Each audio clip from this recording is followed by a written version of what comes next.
I met a young fella when I started working. He became involved with the group. He was a bit too young because of his disability and isolation and no family around him.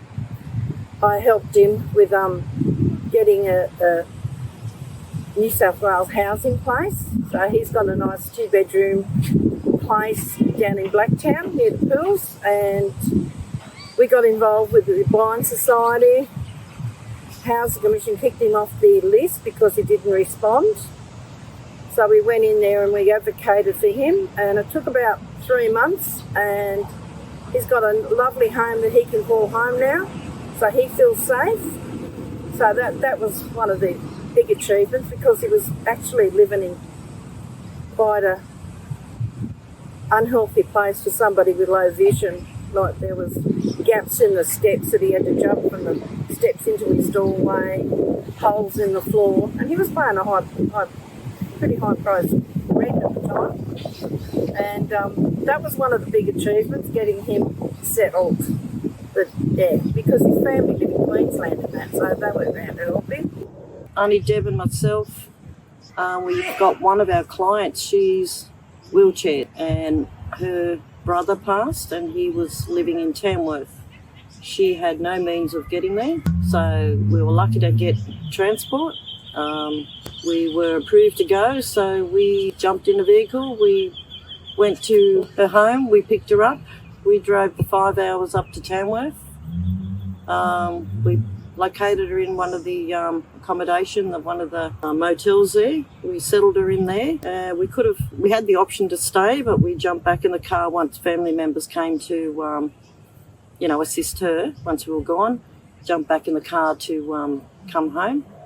And then we also went back a few days later. I met her at Strathfield and collected her from the train station. She caught the train that far and picked her up, and it was just the appreciation from her, because she'd have never had ways to get there.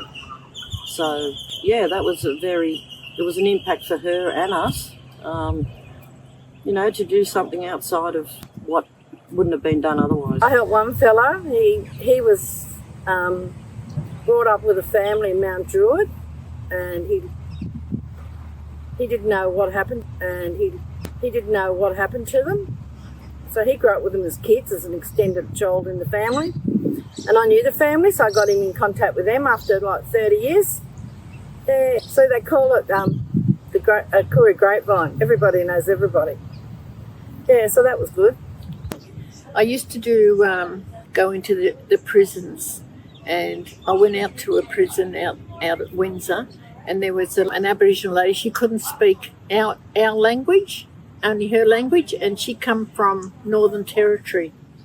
So she used to just sit outside and do her artwork, tell her stories through art.